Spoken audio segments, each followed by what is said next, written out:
Welcome Virgo, it's March 2016, Dadhichi here with your monthly forecast.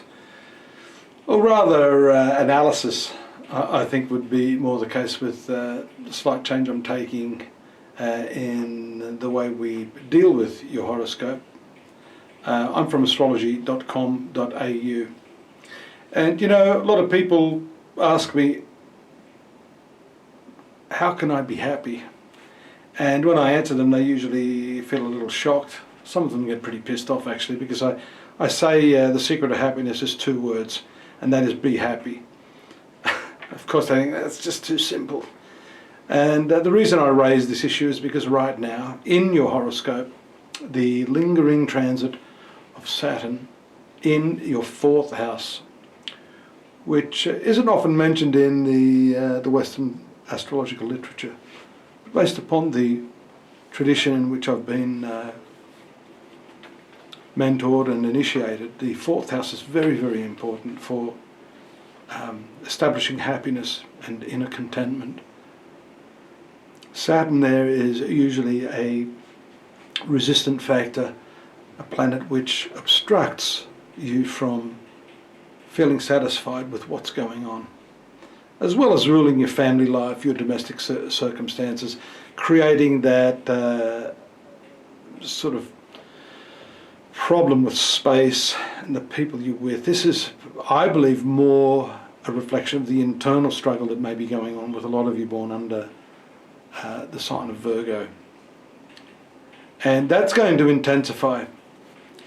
Immediately you've got Moon there, which is going to produce a bit of a dullness emotionally and intellectually to some extent. But then we see Mars up to August is going to be entering into the fray, moving into that conjunction with Saturn there, and that can create a lot of pent-up frustration, anger, passive-aggressive qualities about your temperament. So you need to be very, very watchful of that. And getting back to the first thing, the secret of getting through this really is to simply be happy. That happiness is not dependent on any specific outer acquisition. You know, I've dealt with hundreds, if not thousands of people, many of them very, very wealthy, very well stationed in life. The unfortunate thing is that they don't feel happy. They have money, they have sometimes hundreds of millions, even billions of dollars. Some of the really, really rich people, but sadly they don't feel happiness. So I'm not saying you don't aspire to those things. We have to, but you shouldn't be making that the focus of what determines how happy you will be in life. And I think that is one of the key transits for you, along with the fact that you've got the right angle from the Sun in the 7th house. The Sun for you rules your 12th house of secrets, private suffering, to some extent the past. It's a house of loss, and moving through that 7th house of relationships with Neptune, with the South Node, shows us very clearly the right angle is challenging you. This is a very powerful aspect, a challenging aspect that adds further restriction or frustration to an already frustrating Saturn in the 4th house. Fortunately, that is a quick moving aspect. It will pass probably by the 5th or 6th of the month, after which in that same sign we see the new moon taking place around the 9th. So most certainly for many of you born under Virgo, you will be looking at devising new methodologies for dealing with your relationships. Some of this may have to do with business as well. We see the finance planet Venus moving through your 6th house with Mercury, your ruler. So there's also a lot of focus there in trying to get your work right.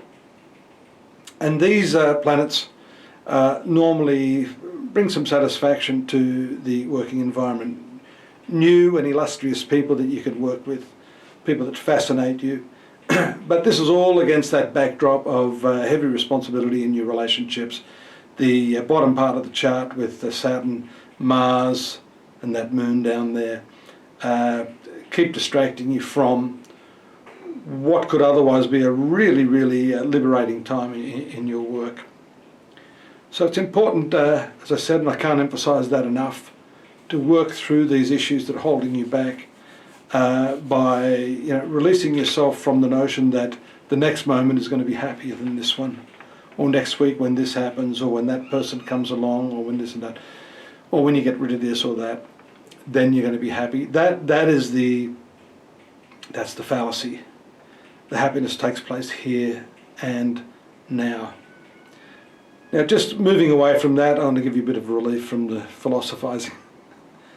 The full moon taking place as an eclipse this month on the 23rd in the second house of finances for you.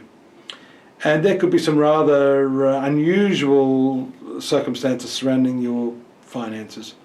Uranus currently transiting your 8th house, the house that has to do with the money you work with others on, the shared resources, the money of your partner, investors' money.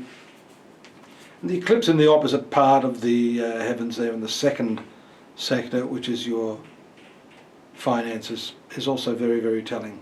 So something may be revealed at that time. You need to be careful. The moon is a particularly emotional planet, but ruling your 11th house, it's an excellent planet to fulfill you in life and to give you those additional profits or elevation financially. That's actually a good omen. And you do still have, for some time, the transit of Jupiter in your sun sign.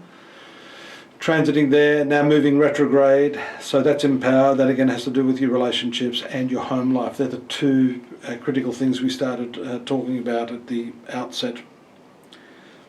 Your ruling planet Mercury will move into the 7th house, so a lot more communication is going to be taking place second, third and fourth week of the month. That also, believe it or not, has to do with travels. So there could be some important journeys that you make to communicate your desires to others. And Mercury, as well as ruling your sun sign, is the ruler of your professional sector. So this could be indeed travels that precede that increase in income on the 23rd, the sort of financial thing that we're seeing there. Of course, negotiations will precede that by virtue of the fact of Mercury being in the seventh house.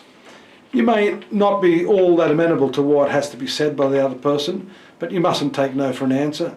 Mercury is debilitated or in its weakest sign in that transit through the 7th house. And you mustn't use your communication style to disadvantage someone else through this period. So don't forget, you can check out the daily, monthly and yearly readings. Get this more in context with the chronological transits that are taking place at astrology.com.au. And if you need more personal advice, myself, a team of other astrologers, psychics, practitioners are there to help you make sense of your horoscope, but in practical terms. It's not all gobbledygook. Astrology is not so much about planets as it is about people. And that's the approach that I usually take. Hope to see you here again next month, Virgo. Take care. Good luck. Bye-bye now.